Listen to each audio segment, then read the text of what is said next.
সম্মানিত আজকের উপস্থিতি জনাব নুরুল হক জঙ্গি ভাই, ওনার বিষয়ে আমি একটু বলতে চাই।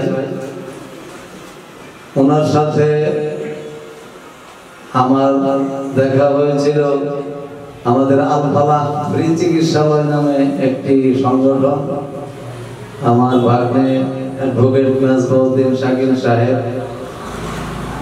উনি আর আমি দুইজনই এই আল ফালাহ ফ্রি চিকিৎসালয় পরিচালনা করতাম। এটা শুরু হয়েছিল আজাদ ডাক্তারের মোড়, তো ফিশারি মোড় বা অনেকে আজাদ ডাক্তারের মোড় হিসেবে চিনেন। সেই আজাদ ডাক্তারের মোড়ে আমাদের আল ফালাহ ফ্রি চিকিৎসালয় প্রথম শুরু হয়েছিল। সেখানেই আমরা নুরুল হক জঙ্গি ভাইকে পেয়েছিলাম প্রথমে আমি। তারপরে সেখানে একটি ইফতার মাহফিল করেছিলাম। নুরুল হক জঙ্গি ভাই আমাদের এক বস্তা মুড়ি দিলেন, আমাদের সাথে থাকলেন, ইফতারের আয়োজনে ছিলেন। তারপর ওনার সাথে আন্তরিকতা ঘনিষ্ঠতা গড়ে উঠল। তারপর যে কোনো প্রোগ্রামে ওনাকে আমরা দাওয়াত দিতাম। ওনার ভিতরে আমি যে জিনিসগুলো দেখেছি, উনি ছিলেন অন্যায়ের বিরুদ্ধে প্রতিবাদী, সময়ের সাহসী সন্তান।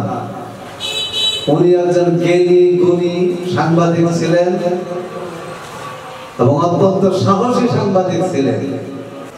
আর ওনার মতো সিনিয়র সাংবাদিক, সাংবাদিকতার জ্ঞান জামানপুরে ওনার উপরে আর কেউ আছে বলে আমার জানা নাই। তো উনি শুধু সাংবাদিক ছিলেন, পত্রিকা চালাতেন, শুধু তাই নয়,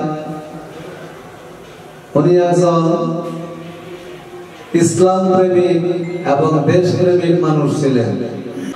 ওনাকে আমি অনেক সময় নিয়ে আসতাম আমার স্টুডিওতে। বিজয় দিবসের আলোচনা করেছি, বিভিন্ন সময় বিভিন্ন দিবস পালন করার জন্য ওনাকে নিয়ে এসেছি। ওনার যে বক্তব্য, ওনার যে আলোচনা, সাহসী আলোচনা, এরকম আলোচনা ওই সময়ে কেউ করার সাহস রাখেন। তারপর ওনার সাথে আমার আরো কিছু সময় অতিবাহিত হয়।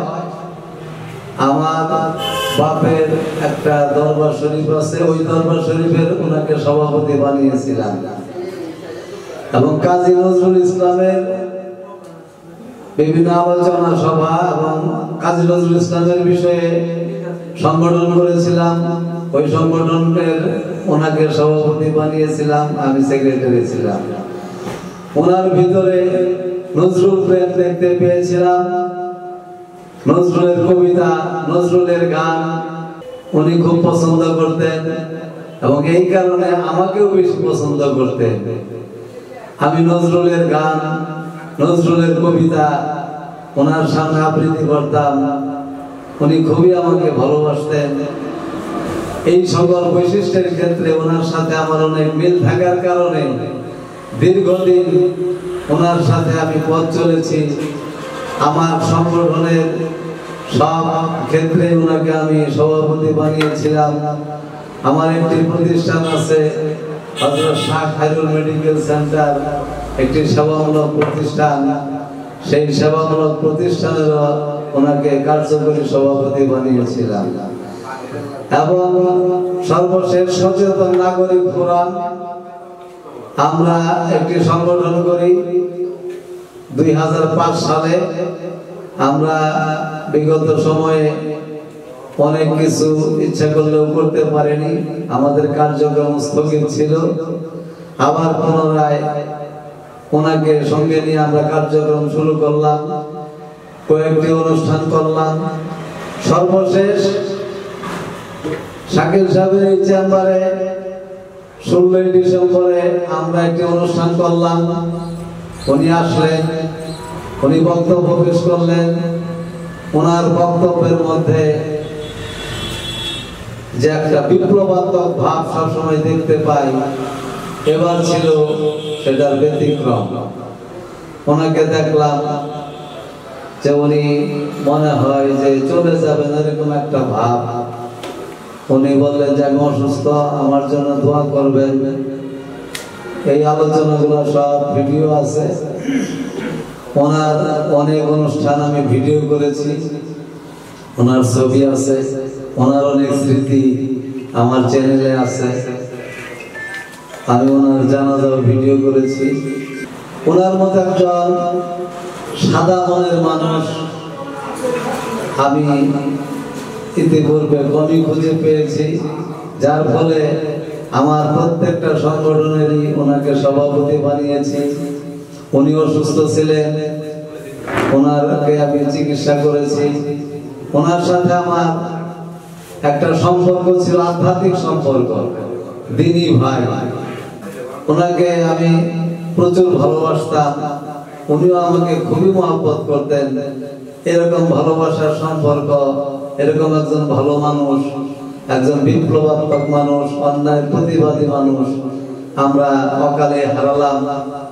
মহান আল্লাহ রাব্বুল আলামিন দোয়া করি ওনাকে যাতে উঁচু মাকাম দান করেন, ওনার জীবনের গুনাহ খাতাকে মাফ করে দেন, ওনার সুখ সমৃদ্ধ পরিবারকে ধৈর্য ধারণের তৌফিক দান করেন। পৃথিবীতে আমরা কেউ স্থায়ী নই, আমাদের কর্মকাণ্ড, আমাদের পৃথিবীতে যে অ্যাক্টিভিটিস আমরা যেটা রেখে যাব সেটার মাধ্যমে আল্লাহ রাব্বুল আলামিন আমাদেরকে পুরস্কার দিবেন অথবা জাহান্নামে ফেলে দিবেন আমাদের কর্মকাণ্ডের কারণে। আজকে নুরুল হক জঙ্গি ভাই আমাদেরকে যে আদর্শ শিখিয়ে গেছেন, অন্যায়ের ক্ষেত্রে উনি ওনার যে প্রতিবাদ নির্ভীক ভাবে যেভাবে সাংবাদিকতা করেছেন, সেই আদর্শ আমরা যাতে ধারণ করে এই সমাজের মধ্যে অবদান রাখতে পারি, মহান রাব্বুল আলামিন আমাদেরকে সেই তৌফিক দান করেন, এই আশাবাদ ব্যক্ত করছি। পরিশেষে সবাইকে আমাদের এই আলোচনা অনুষ্ঠানে আসার জন্য ধন্যবাদ জ্ঞাপন করছি এবং সবশেষে সচেতন নাগরিক ফোরাম আমরা দেরিতে ওনার এই অনুষ্ঠান বাস্তবায়ন করার কারণে দুঃখ প্রকাশ করছি। আরো আগেই আমরা এই দোয়ার মাহফিলের আয়োজন করতাম, সেটা করতে পারিনি। তার কারণ হচ্ছে আমরা ওনার উপস্থিতিতে, ওনার সভাপতিত্বে 3 দিন ব্যাপী সিংহজানি হাই স্কুলে তাফসীর মাহফিলের সিদ্ধান্ত নিয়েছিলাম। সেই সিদ্ধান্ত বাস্তবায়ন করতে আমাদের প্রচুর সময় এবং শ্রম দিতে হয়েছে। এই কারণেই আমাদের এই অনুষ্ঠান, দোয়ার অনুষ্ঠান বিলম্বিত হয়েছে। মহান রাব্বুল আলামিন ওনাকে জান্নাতের উঁচু মাকাম দান করুন। আবারও এই দোয়া করে আমার আলোচনা এখানে শেষ করছি। এ পর্যায়ে আপনাদের সামনে সভাপতির বক্তব্য পেশ করবেন আমাদের সচেতন নাগরিক ফোরামের সম্মানিত সহ-সভাপতি জনাব অ্যাডভোকেট মেজবাউদ্দিন শাকিল সাহেব। জনাব অ্যাডভোকেট মেজবাউদ্দিন শাকিল সাহেবকে সভাপতির বক্তব্য পরিবেশন করার জন্য অনুরোধ করছি।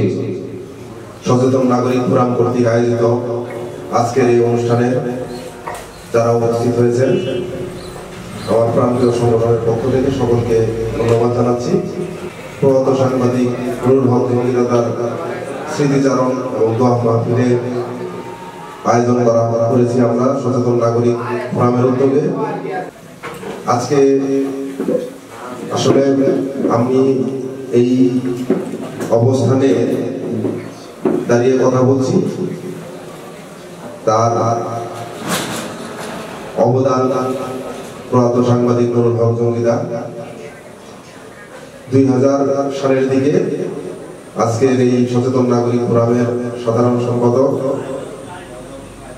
শ্রদ্ধাভাজন শাহ মোহাম্মদ খলিলুর রহমান সাহেব সহ আমরা আরো যারা আছে তারা সহ আমরা বিভিন্ন কার্যক্রম করেছি এবং আমরা শাহজামাল কণ্ঠ নামে একটি পত্রিকাও বের করেছিলাম। পরবর্তীতে কয়েক সপ্তাহ কয়েক মাস বের করার পর আমরা বিভিন্ন জটিলতার কারণে সেটি বন্ধ করেছিলাম।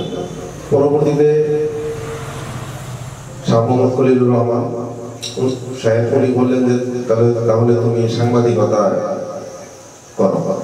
সেই সুবাদেই আমাকে নিয়ে গেলেন এই প্রয়াত সাংবাদিক নুরুল হক জঙ্গিদার কাছে। তিনি সকলেরই শিক্ষাগুরু, আমারও শিক্ষাগুরু।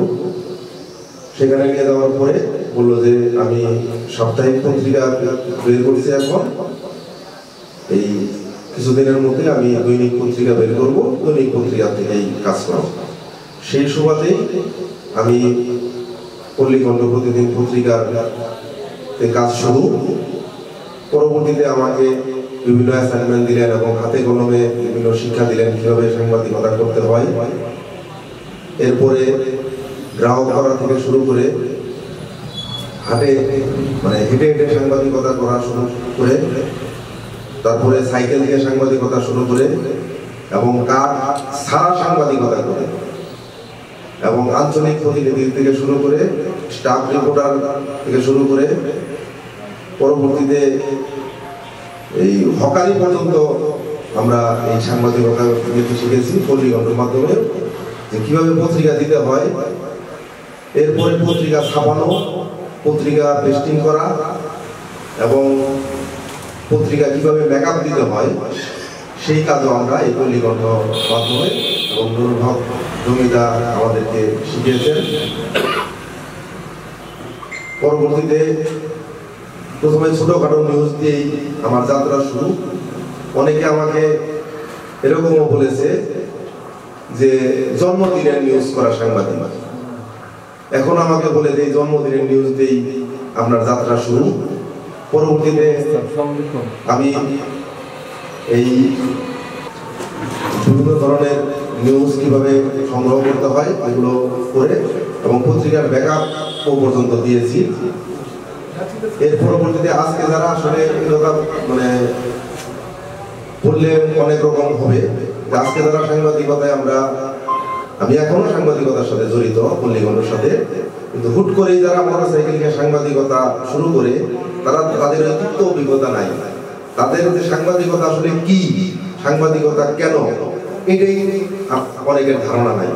কিন্তু আমরা যারা পল্লীকণ্ঠের স্টাফ এবং সম্পাদক সাহেবের সাথে যারা ওতপ্রোতভাবে জড়িত ছিল তারা জানে যে আসলে সাংবাদিকতা কি, সাংবাদিকতা কেন করতে হয়। আমার জানা মতে এই পল্লীকণ্ঠের সাথে যারা কাজ করে তাদেরকে আমাদের সম্পাদক সাংবাদিকদের একটাই আছে, অপসাংবাদিকতা নামে একটা কথা আছে। এই অপসাংবাদিকতার বিষয়ে কোনো মোটিভেশন আমাদের সম্পাদক সাহেব দেয় নাই। ভালো সাংবাদিক এবং ভালো সাংবাদিক হতে গেলে কি কি গুণাবলী থাকতে হয় এই ধরনের সাংবাদিকতা আমাদেরকে শিখিয়েছে। সকলেই একে অপরের পরিপূরক হিসেবে কাজ করেছি এবং সকলেই সম্মিলিতভাবে কাজ করেছি। নিউজগুলো ছাপা হওয়ার পরে পল্লীকণ্ঠ প্রতিদিন পত্রিকা অনেক সাংবাদিকেরাও সকালবেলা নিয়ে তাদের পরের লাইনার ব্যবহার করলাম না, তাদের যাত্রা শুরু করতো যে দেখি, এবং প্রশাসনের লোকেরাও পল্লীকণ্ঠ প্রতিদিন পত্রিকাতে তাদের অধীনস্থ লোকদের মধ্যে পল্লীকণ্ঠ প্রতিদিন পত্রিকাতে ছাপা হওয়ার পরে তারা কার্যক্রম শুরু করতো। এমনও হয়েছে পল্লীকণ্ঠ প্রতিদিন পত্রিকায় নিউজ আগামীকালকে ছাপা হবে, কি নিউজ ছাপা হবে, অনেক সময় আমরা প্রশাসনের সঙ্গে যোগাযোগ করে কালকে ছাপা হচ্ছে, পরে বললো পত্রিকায় ছাপা হওয়ার সাথে সাথেই আমরা অভিযানে বেরোবো। আমাদের পত্রিকায় ছাপা হওয়ার আগেই তাদের কাছে খবর চলে গেছে এবং প্রশাসন এরকম অবৈধ স্থাপনা, অবৈধ কাজ, অবৈধ কোনো কিছু এগুলো অভিযানে বের হয়ে গেছে। আমার সারমর্ম কথা হচ্ছে যে পল্লীকণ্ঠ এবং মাধ্যমে যে সাংবাদিকতা কি সেটা অনেকেই জানে, কিন্তু আজকে আমরা আসলে সাংবাদিকদের মধ্যে অনেক দ্বিধা বিভক্ত। এই সাংবাদিকদের অধঃপতনের জন্য সাংবাদিকেরাই দায়ী। এর জন্য আমরা সচেতন নাগরিক ফোরাম আমরা চাই যে সাংবাদিকরা